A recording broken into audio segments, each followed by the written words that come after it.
Hi, it's Jared O'D here from Dynamics, and today I wanted to share a tip with you about people who are living in care with dementia who suddenly lash out, and this can be a very confusing moment for our care staff. So let's take it from the basics of an incident timeline. Often we describe that somebody will be in their baseline level of behavior, relaxed and settled. And then if something triggers them off through the triggering phase, they'll enter a phase of escalation and then become violent if the trigger isn't dealt with. But when we talk to teams who look after older people in care, perhaps in hospitals or care homes, what we often hear is a description of behavior that's quite different.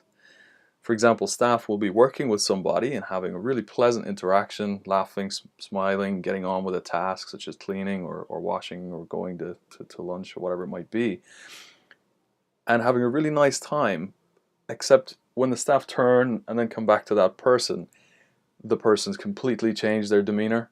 They often describe something's changed in their eyes and their face, and now they're really distressed and perhaps even being violent and lashing out and trying to hurt the member of staff.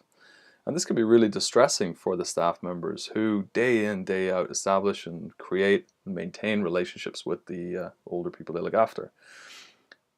But when we look at it from other perspective, when we take the other person's perspective and seek to understand their behavior, it becomes really important to see that older people with dementia can struggle with facial gestures.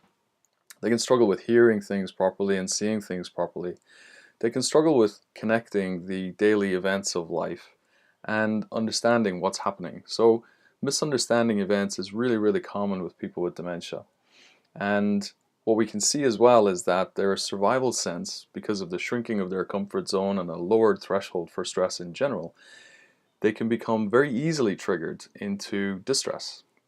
And that's when we may see lashing out, pulling, grabbing, pushing people away, and so on. And this is really interesting behavior because pushing, lashing, and grabbing hold of things and being violent, essentially when it's at its core, it's self-protective behavior. So I'll leave you with this one question, somewhat tongue-in-cheek. What is it that our care staff are doing which is making our patients and residents so afraid that they're lashing out? Now, of course, our care staff are trying their best not to make people afraid. They're actually trying to look after them.